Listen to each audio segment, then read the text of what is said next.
2026 is going to be an awesome year. We got some pretty cool stuff coming up. First off, we got Foundations of Recovery. This is our flagship program. We're starting it in January. This is for anyone, man, woman, or couple, who wants to come and reclaim their heart from shame, trauma, and betrayal. We start off with an education on all sorts of principles, give you the common language. We feed you from a fire hose in terms of all things recovery. It is such a great start to recovery. And we get at the roots of things, Tyler. This isn't like any other program. Like, this is our healing journey in process, and Foundations is where we begin. If you look at the value that you're getting there to kick off a good recovery with all of the right education, all of the right language, and a team to get you started while also being directed by Brannon and myself through the whole process, what a deal. So if you're interested, if you're struggling, if you've been wanting to do something for a long time, jump into this. This only comes around every so often, and we would love to have you there. Click the link in the description to sign up for it. And to make it even sweeter, we're also including a raffle for a free pass to the Radiant Dawn retreat. Anyone who signs up for Foundations will be added to the raffle for that free Radiant Dawn pass. If you're a man and you sign up for Foundations, your name still gets entered, and you can give that pass away if you win it to any woman that you want to. So what you're saying, Tyler, is if you sign up and participate in Foundations, you could possibly go to Radiant Dawn for free? That's exactly what I'm saying, which is crazy because Foundations by itself is already an insane value. Man, I sound so salesy. But it actually is awesome. So come to Foundations. And even if you don't come to Foundations, sign up for Radiant Dawn. It's beyond therapy. The best healing experiences that you can have. Click the link below and come join us. What are some of the breakthroughs in recovery? Welcome to the Therapy Brothers podcast. I'm Brannon. I'm Tyler. We're brothers. We're therapists. And we know recovery. Bring your stories, your questions, your successes with real recovery.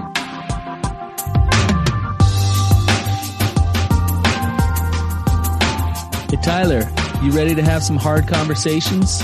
Let's do it. Let the Therapy Brothers podcast begin. What's up, bro? What is going on, Brannon? Not much. How was your weekend?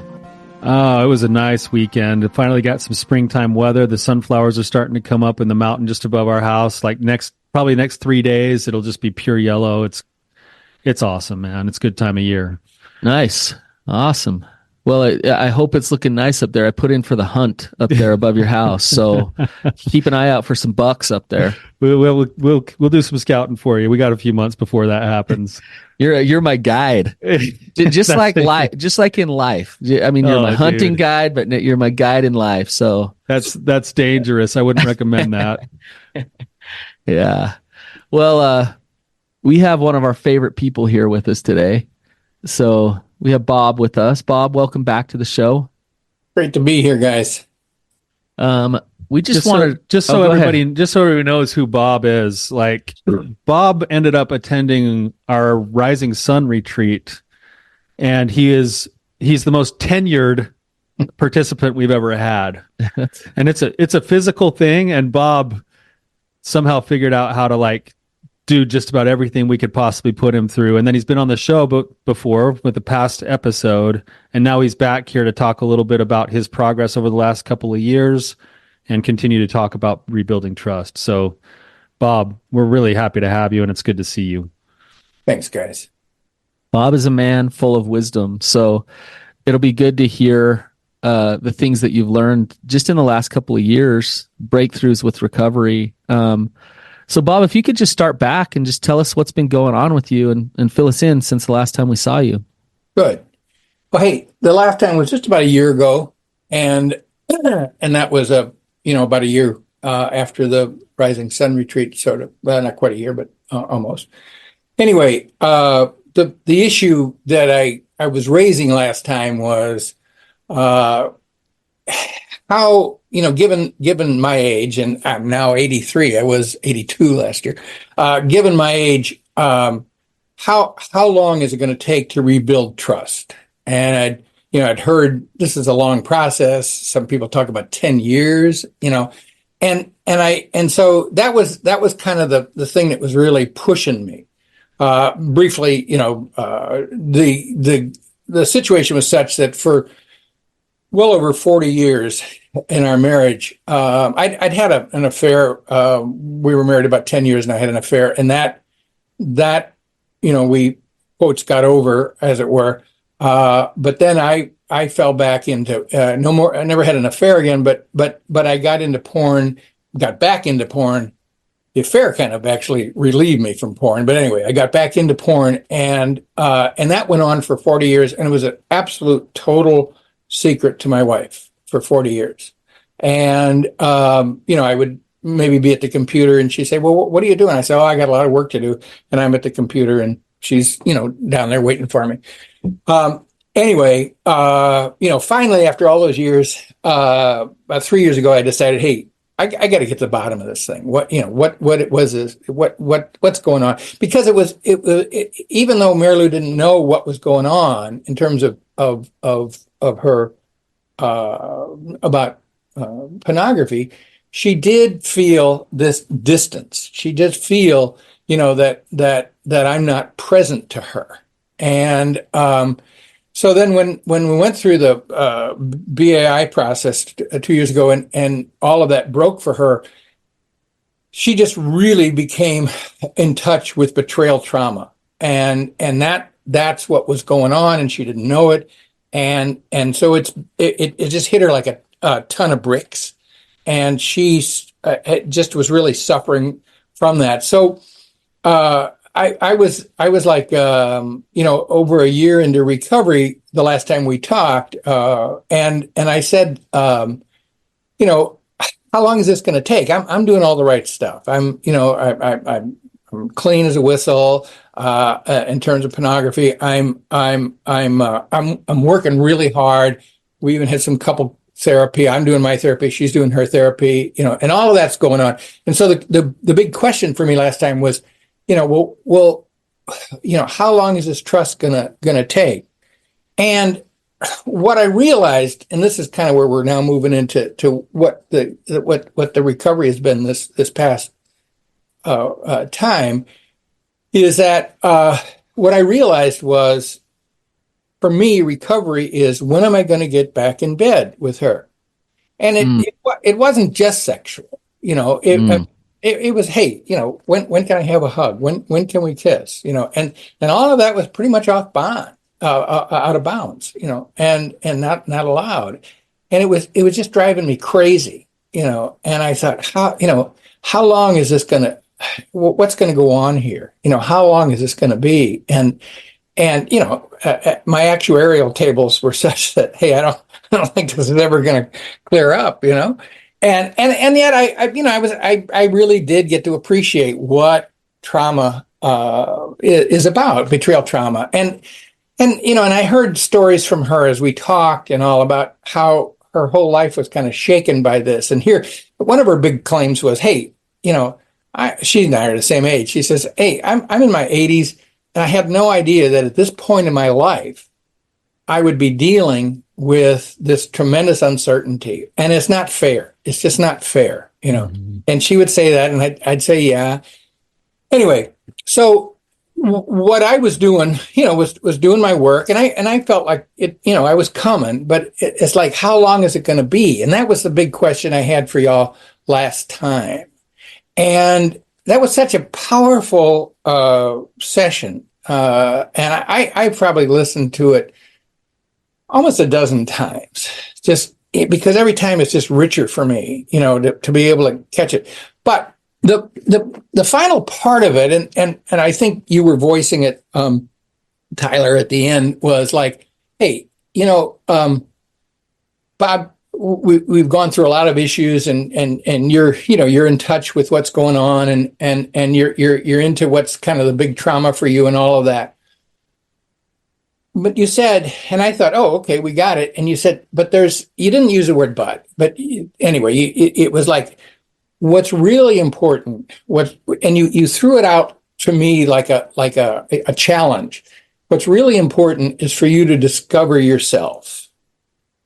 And I thought, oh, wow, I didn't know it was going to end this way. Yeah,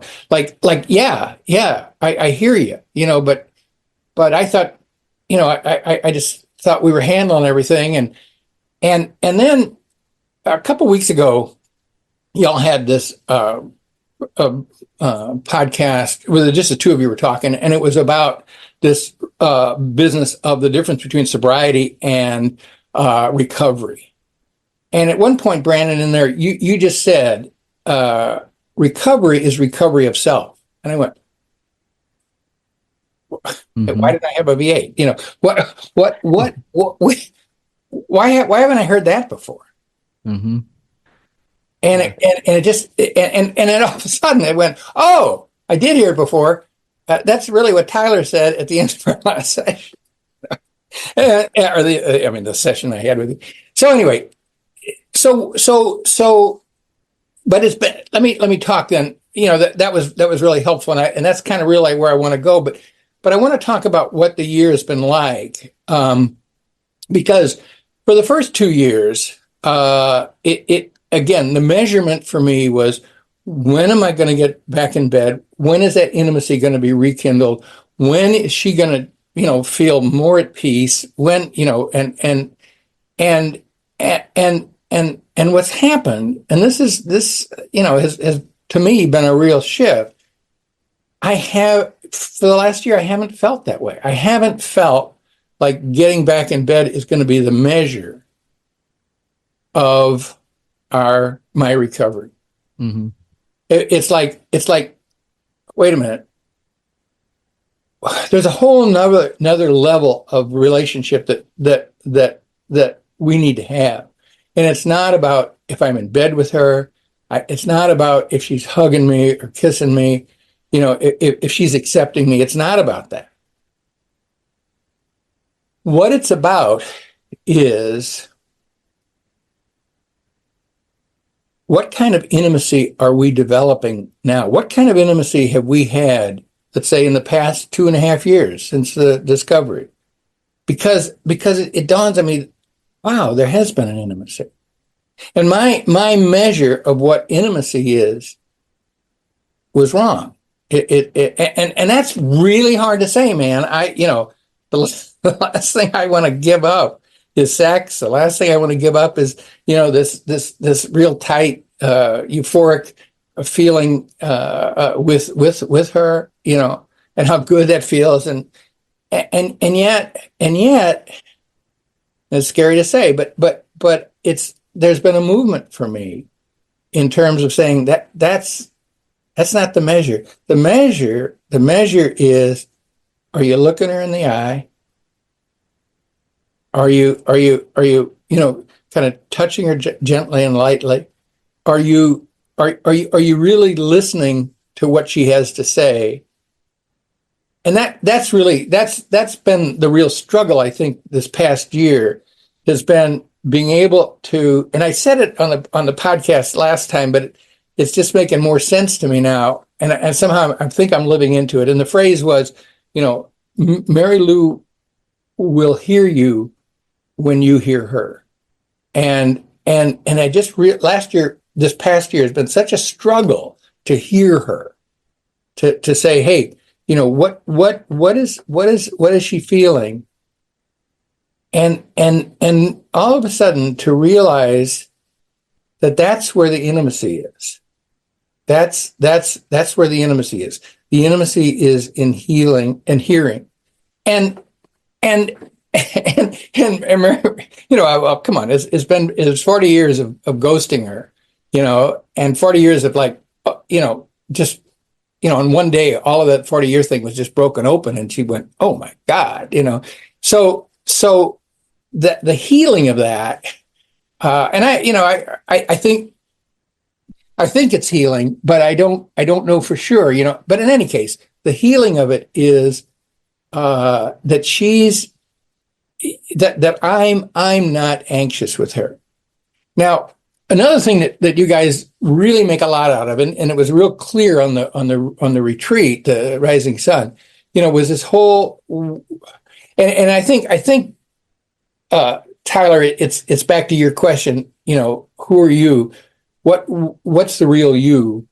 And that's the masculinity issue, and I I had to tackle that. You out there, oh, shoot, what's his name? The book that you were recommending, on masculinity. Was it Wild at Heart or Yeah, Wild at Heart. Sorry. So and I remember, getting it right away and kind of like, this isn't working for me. It's, and then finally, again, one of your podcasts in the middle of the year brought that back up again. I said, Bob, damn it, take that thing up, and it was helpful. It has been helpful. I'm almost finished with it, but it has been helpful. And for me, masculinity is, as I said, a year ago, is the penis. That's what masculinity is, and all whatever, wherever that happened, whatever. But it's like, all of a sudden, kind of really saying no, because see, if I'm masculine, I'm going to have a good relationship with my wife. That's a penis relationship, and that's what's changed this year. It's like, wait a minute, and that's slowly changing. But I'm getting back to the big question: who I am, and being able to embrace a sense of masculinity. That's been the progress for me. And so, the whole, we went through the holidays this year, and the holidays would kill me. Why am I not in bed with her on Christmas night? Come on, and it's like, no, this year that's okay. And what was the okay about it? The okay about it for me was, boy, talking to myself, you got to learn more about what intimacy is, and you are learning it. And letting that go is helping you learn more about intimacy. And during the whole period, we've remained good friends. I mean, there have been times when I said, I think this is over, we got to go. And there were times when I got her really upset, and that kind of stuff. But that's pretty far behind us. And there's just this kind of, now let me just say one other thing for what it's worth. And this is really crazy. Okay. But for the last, I'd say now, 8 weeks, Mary Lou came down with shingles. And the first 2 weeks she got the vaccine and or stuff, and so, or not the vaccine, but the antibiotics, and she was handling it. But the last 5 weeks every day has been worse. This morning was worse, than it was. And it's just kind of amazed me how all of a sudden, at her expense, I have felt closer to her in this period than ever. And it's not my concerns and my narcissism and, my king baby kind of reactions. Those are just kind of out of the picture right now. And it's been this deeper experience of intimacy that has been there. That's kind of it, guys. There's another issue maybe we can raise as we go along. It's about attachment stuff, but anyway, let me stop there. That's probably gone on too long. Do you want to start, Tyler? Well, there's a lot there. Yeah. Yeah, actually, Bob, I appreciate you checking in with this. It's interesting, and I think we're going to maybe draw some connections here between the two things you said about recovery of self and then figuring out how to build intimacy with your wife.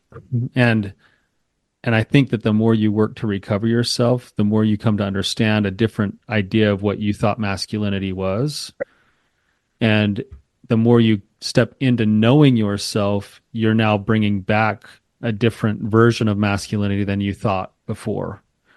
The first version was, you said the penis energy, but it was like, I was hearing consumption. I was hearing me. Like as soon as she has sex with me, that means we're okay again. As soon as I'm in the bedroom again, that means we're okay again. As soon as, this is your attachment question, but as soon as, then I'm okay. Then I'm okay. And then all of a sudden you said something started to click where you said, I've started to see her. I've started to know her. I've started to attune to her. I've started to show up for her. And that, which one sounds more masculine? Definitely. The second one is actually more masculine. Right. It's an offering of self and strength. That's why you need to know self, because you don't know what you can offer until you know yourself. So you're offering self and strength rather than, oh, I hope she can, oh man, if she just gives me a hug, then I can get through another day. Like, ooh, that's a lot of pressure on her. It's gonna be hard for her to even have room to try to like figure out herself and trust if she's always having to manage your feelings for that, right?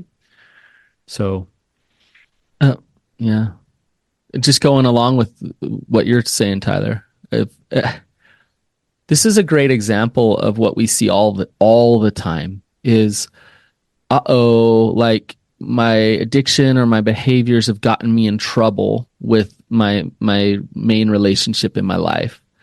Now, in order to get recovery, I need to fix things in that relationship so I can get attachment again. And if addiction is an attachment disorder, which it is, it's interesting because we actually double down on our efforts to get our worth and our value through other people, right? Which we think is recovery. Like, oh, if she has sex with me again or she loves me again, then I've done the right things and I've proven myself. And we're just like consuming someone else for our self-worth. When in reality, recovery is recovery of self. And there's 3 recoveries. And the first recovery is yours. And what that means, it has nothing to do with them. It has nothing to do with her. It reminds me, I looked up Apple. So Apple's phones, Tyler refuses to get one. But Apple's changed the world, and their mission statement is to bring the best user experience to its customers through its innovative hardware, software, and services.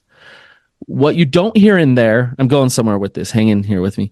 What you don't hear in there is our mission statement is to make a lot of money. Now does Apple make a lot of money? yeah, that's just how they treat everyone who has an Apple phone that has to buy all sorts of extra things to plug in. Okay, let's not go on your soapbox. Do they make a lot of money? Yes, they make a ton. They're one of the biggest companies in the entire world, right? But they know their mission. They know who they are. So they yield results of money. Sure, a man who knows who he is will probably yield results of connection to a woman. That happens. But first and foremost, they're focused on knowing who they really are and being who they are. So if you're focused on the outcome and you take that outcome and you say, that's evidence that I'm now in recovery, then you're missing the boat. If you're focused on the input and understanding who you actually are, first and foremost, then you'll know what recovery is. Then you can surrender over and you don't need to consume anybody for your self-worth because your attachment is with God. You know who you are and you're okay. Right? Did I get there with the whole Apple thing? You nailed it, Brannon. So a different way of saying that is that, and I sometimes see this as being like the thing that we get in the way of ourselves with is we think we look out to the future and say, as soon as I have a good marriage, then I'll be a good man. And really what we have to do is we have to pivot and say, God, who am I? And when we say not just build into a better person, in a lot of ways, we're surrendering to the truth of what's always been there, of accepting the truth of everything we are from God. And that's a further shot than my marriage. Yeah. And my marriage gets addressed by looking into the future with God, because God's going to turn around and say, you are, and I give you all these names, you're patient, you're humble, you're a warrior, you're a teacher, you're a guide, and you're a husband, you're a provider, you're a lover. And when you get those marching orders from the bigger source, it also envelops being a good husband. It's like what Brannon's saying. Apple stays focused on their mission, and the money takes care of itself. And for recovery, if I stay focused on my mission, which is the uncovering and acceptance of the truth of who I am, my marriage will take care of itself. Yes. Yeah. That's what you're saying, right, Brannon? Yep, exactly. It's interesting. I'll give you an example of this. I saw a man last week whose wife was really, really triggered and angry at him. And he came, so he was going to go have a conversation with her and try to figure this out. And I got to talk to him right before he went into that conversation. And there was fear in his eyes. There was like tons of fear. Like, first off, I don't feel like I did anything wrong is one of the things he's thinking. So how do I go in there? I want to stay honest.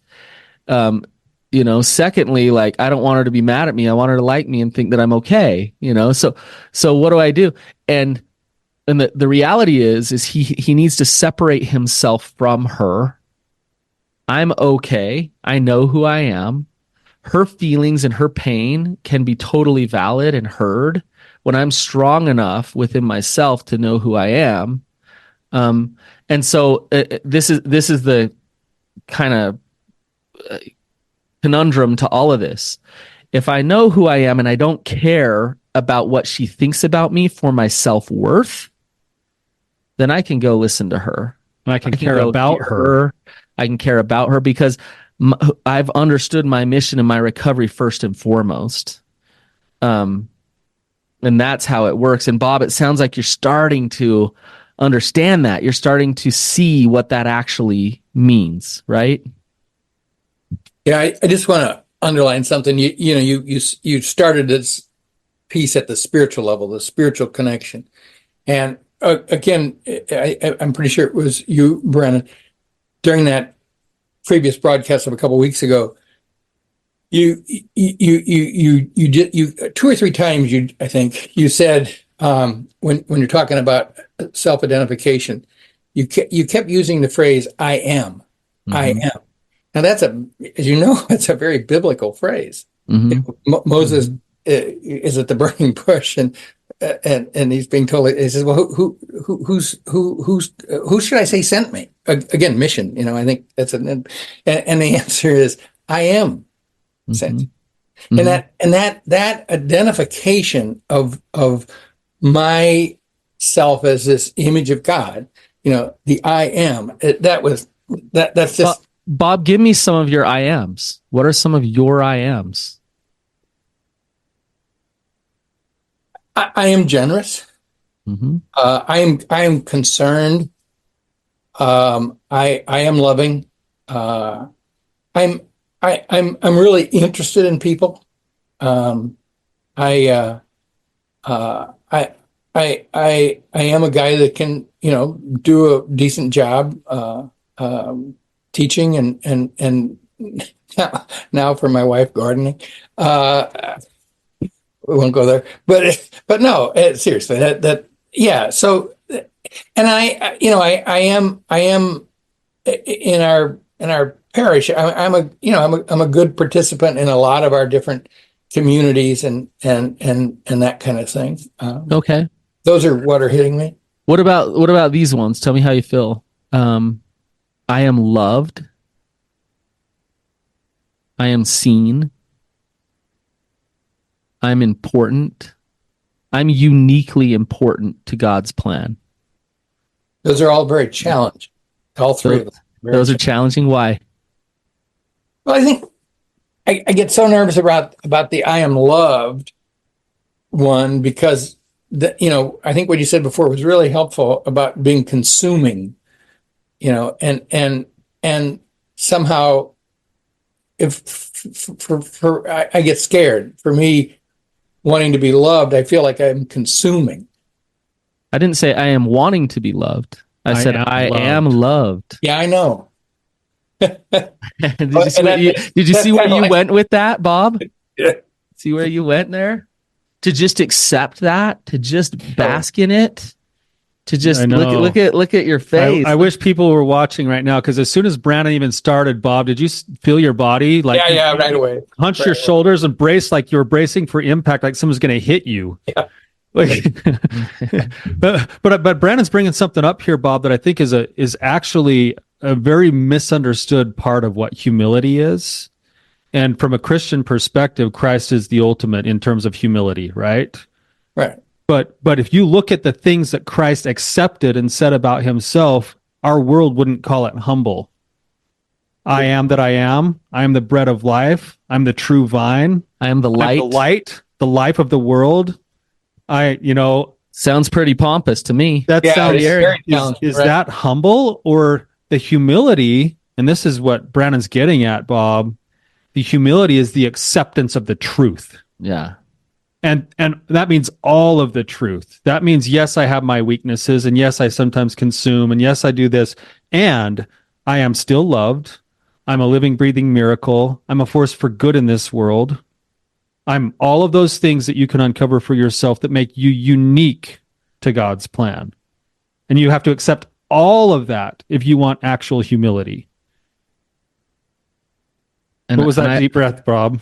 Well, it goes back to a lot of what I had in the last year ago time together, and that's this sense of inadequacy, and I mean it really is a learning disability that's a big block for me, and it keeps showing up in different ways, and real quickly, before I went to grade school, I was the happiest kid in the world. I was a skinny little kid, and I was doing everything, and the world was my oyster, and I was just a really happy kid. And then all of a sudden I got into school, and school was such an awful challenge to me. And the challenge was they didn't move slow enough for me. I could do it if you just give me a little more time. And it was nope, move on. I remember in third grade, we do penmanship stuff, where you do the little circles, and in third grade, we had this lined paper that had in the middle of the line, there was another line, and you were supposed to keep your little O's below that. And I was working on it real hard. And then they took the lined paper away. And I said, don't do that. Don't, give me time. Anyway, that's too much on it. But the point I'm trying to make is that was the reaction. It was like, no, I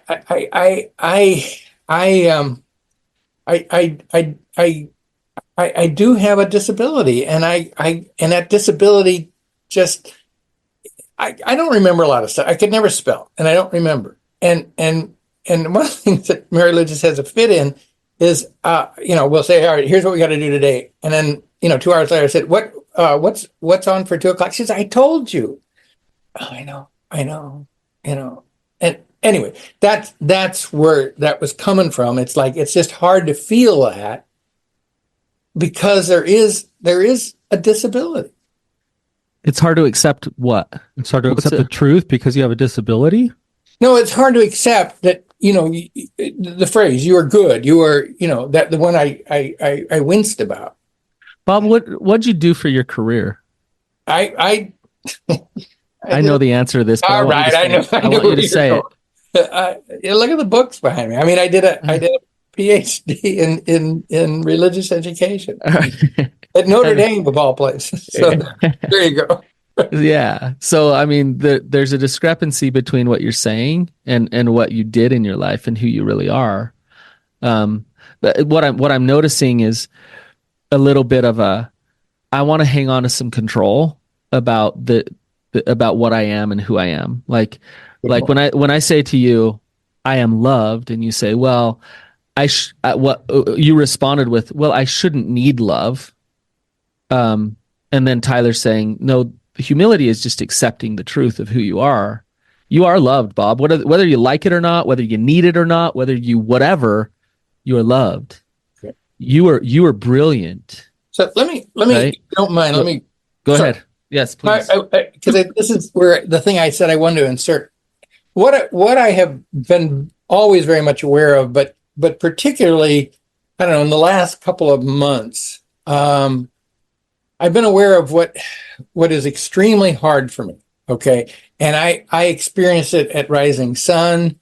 I experienced it when I went to the 2-week BAI program, and I experience it every time I walk into an SA meeting. Okay, and that is, I am terribly uncomfortable in a group. It's like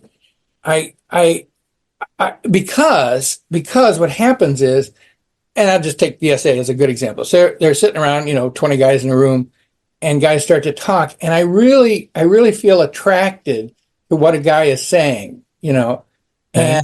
and it's like, oh wow, and I want like, God, afterwards I want to have a deeper conversation with him, and that never works. It's like, I'll have it, and I want to go back to your word consumption, because that's what it feels like for me. And that bothers me. It's like, wait a minute, I want to talk to him because I think I got some stuff to offer. He's got a lot to offer me. That would be great for us to have a conversation. And yet it's my fear is, my sense is, no, I'm wanting to consume him.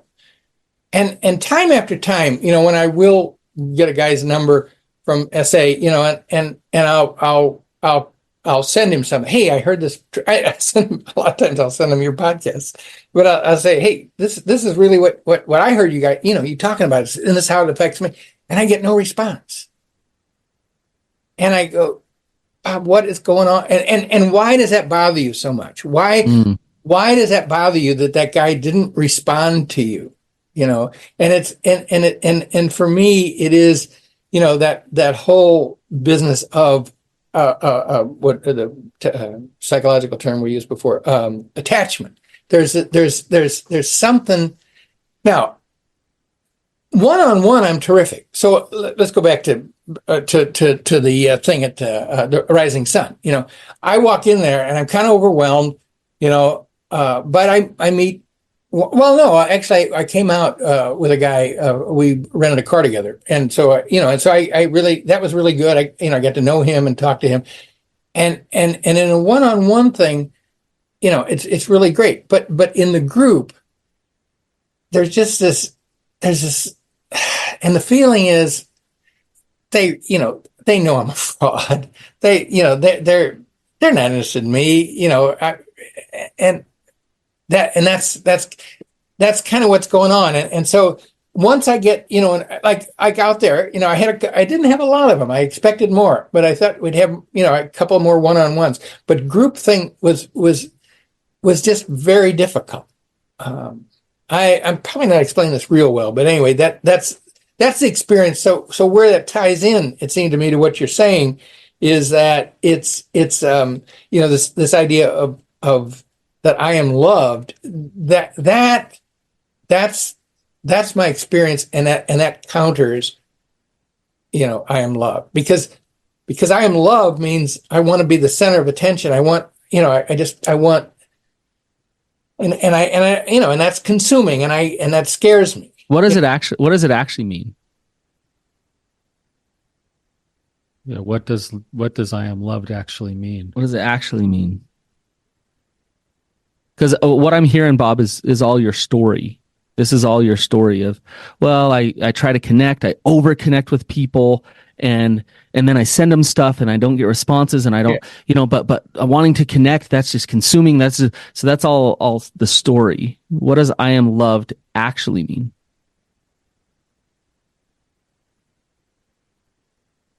For some reason, I don't know. Are we stumping you? Go ahead, Tyler. Yeah. Let's just maybe start here with what you said about your wife and what you're learning in the last year.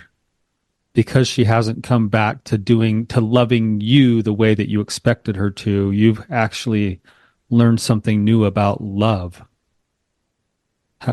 What have you learned? What have you learned about love in your relationship with your wife? It's learning. Yeah, well, but you're in the process of learning, and you said some things in this episode today, Bob, that you've learned something new about love that you hadn't thought about before.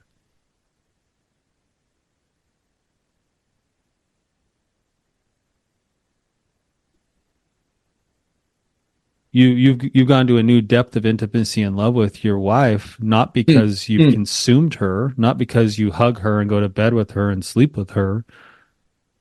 Yeah, it's that I don't get anything out of it, and I mean that in the right sense of that term. I mean, it's like I'm loving her, I'm seeing her, and it's like, wow, she doesn't have to do something to make me feel more intimate with her. You're learning in the offering of it that love has a different set of conditions than maybe you thought it did. I think you're right. Yeah. Yeah. Yeah. I cut you off, Brannon. No, I just I think that there's something else going on here, which is, and we could dig all the way back, and it comes back to what we initially were talking about, Bob, which is love is there. Like I believe God is love. Love is everywhere. And when we talk about God winks and God being there for us and all of our what's God doing through us, God is always just loving us. And what I'm hearing from you is we have our agency, and I'm hearing a little bit of, yeah, but I'm going to control this.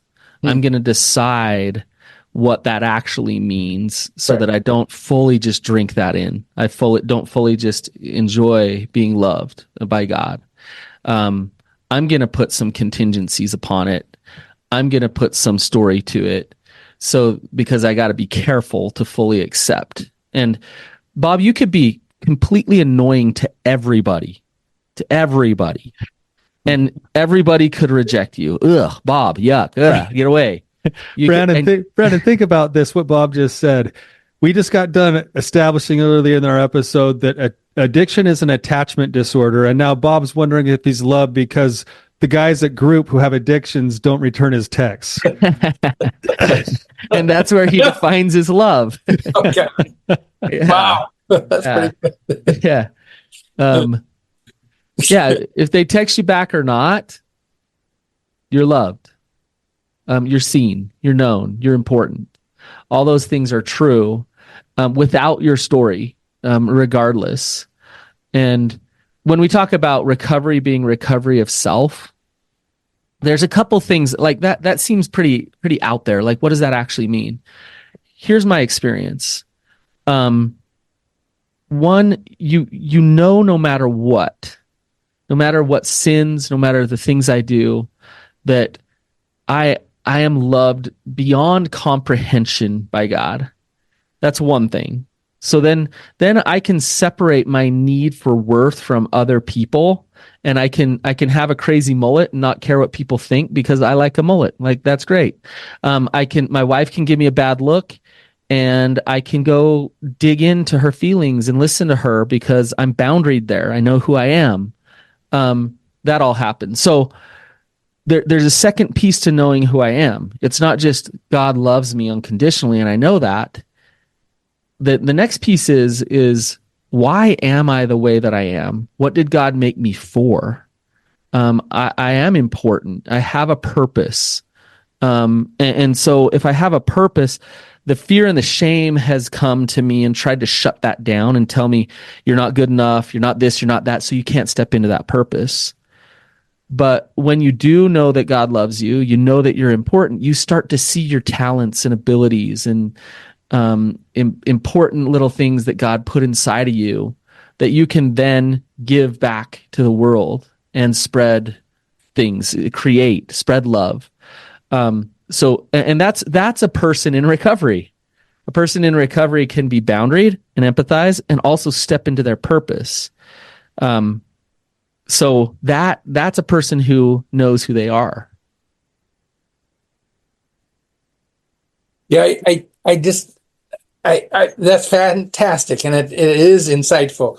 But it's also I get the scary feeling still, that when I do talk about mission, when I do enter into something, I just get so scared because I find my idle thoughts going, oh my God, you're gonna write this. I always have this, you talk about mission. So if you were to say, well, what's your mission? So my mission is to save the Catholic Church. Okay. Okay. So and it's and they're kind of seriously, they're different things I kind of want to do and poke at and all of that. But the point of it is that it scares me in the sense that, like if I go to give a talk, which I often have a chance to do, if I go to give a talk, it's like I get scared about is this being meaningful to them, or am I just wanting, to be praised, and it scares me to death that's what I'm thinking about, and it bothers me. Yeah, Bob, like Apple doesn't worry about the money, right? So if you were to give that talk, if you were to step into that and your purpose, whether they like you or not, if your purpose is speaking truth, helping the church, you're going to have people that love you and you're going to have people that hate you, but you're speaking the truth. And if that's your purpose and that's your mission, that's what you do. And yeah. So again, focused on the wrong thing for your worth, right? Yeah. That is challenging. I like that. I mean, that the focus is truth, Yeah, and you're actually in the right vein. You just need to keep bringing your focus back to the truth, because you're already on the right path in terms of, I've been called to become an educator and a speaker, and I think those are some names that you could wrestle with between you and God, because you're already all of those things. And bringing the focus back, and that's the courageous step. That's the faithful step, right? You said, I'm scared. Well, good. That means you're right on the edge of a threshold. That means that you need to be stepping off the edge of that and recalibrating it time and time and again. Like, oh, nobody liked my talk. Well, why did I give the talk? I just gave a talk to save the Catholic Church to a bunch of Catholic people that like the way the church is. That's our mission. Okay, that's like sending out a text to a bunch of 12-step guys who don't respond to me. It's like same thing. Like, I didn't do it for that reason. I did it because God called me to do it. Yeah. Right? And I feel that. Right. Yeah. So I'm going to reground myself to that over and over again. And what's interesting is that the more authentic you become, it becomes its own filter, and it actually puts the people who you need to interact with in your way more often. And you will connect with the people that you're meant to connect with, not only for your own support, but for your own influence. And that will be the byproduct. It's just like making money for Apple. It's going to be the same thing with your marriage. It's like when I step into my purpose more fully, more holy, more accepting of the truth of who I am. Yeah. Over and over again. And I get to do repetitions of this over and over again. It'll actually draw the right people to me. It's amazing when you did the marriage thing. I went, oh yeah. That, because that has shifted for me. What I'm expecting from Mary Lou, how I want to be with her. That's more a model, I think, of what you're saying about the bigger, mission picture. But so I have experienced that. But Bob, you have a lot to accomplish still. But also you have accomplished a lot in your life. You have a lot of years behind you, and it's fascinating to me as I talk to you. In spite of your shame, and in spite of this need for others' validation, you have lived a purposeful, mission-filled life where you've created amazing things and done amazing things. And for you to stop for a moment and say, and instead of say, yeah, but to bask in that and to be grateful that God has called you into these places and you've stepped up. Yeah. To just do that a little bit of like, yeah, it's been amazing, right? Can you do that? Yeah. And let me just say what that pushes me for. There's a way in which all of a sudden, now I've got a 56-year-old son, a 55-year-old son, and a 45-year-old son. And I'm noticing, particularly with the oldest one, there's been an interesting shift in terms of connection. And that's actually, to me, that's following up on what you're saying. It's like, wait a minute, whatever a jerky father had been, for his growing up, he and I are able to talk about that. Yeah. And wow, that really feels good. That's beautiful. Yeah. But that's the connection for me of what you're saying. It's like, yeah, this, and I guess the point is the fact that we can have that connection. I had that with my dad. I mean, Dad and I were great buddies, but not like that. And that's a new kind of connection to me that is a result of just being able to say, hey, I want to be of service. And yeah. I love it, Bob. I know, Bob, we're just about out of time here today. Do we even touch on what we need to touch on today? Oh, sorry. For me? For me? Oh, absolutely. My God, no, several things. I mean, first of all, just opening up all kinds of different dimensions of the recovery that I can latch on to that. Anyway, it was perfect. I really appreciate it. And then obviously the attachment thing, is we got to that. But I think most important of all, this notion of truth, what is your sense of truth? And the truth is, Bob, you are loved, and we love you. We love having you on here. You are a great example to so many people to just keep working on yourself and keep refining and being humble and being open. And so we're really grateful for you. And I just want to thank you for coming back on. Well, thank you guys. I really appreciate that. Thank you. I look at every person that I come in contact with, and I try to see them for the ways that they exemplify Christ to me. Bob, and I don't know if this is a new name or not for you, but never finished. I mean, you're a perfect example. You're in your 80s, and here you are still diving into being the very best man you can be with every breath you have left inside of you. And anybody who hears your story and understands that can at least see the never finished part. And that's a beautiful thing. So, Bob, thank you for coming on today. To our listeners, thank you for being here with us. And until next time, you guys keep on keeping on. Thanks, guys.